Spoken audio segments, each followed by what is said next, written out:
Ще один такий случай. Доволі ну, і не рідкий, но інтересний.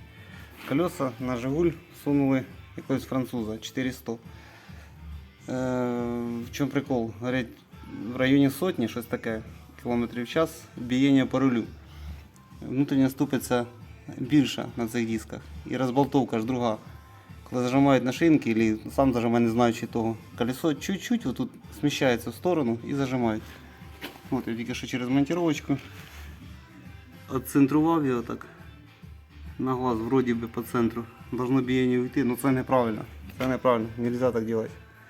Нельзя.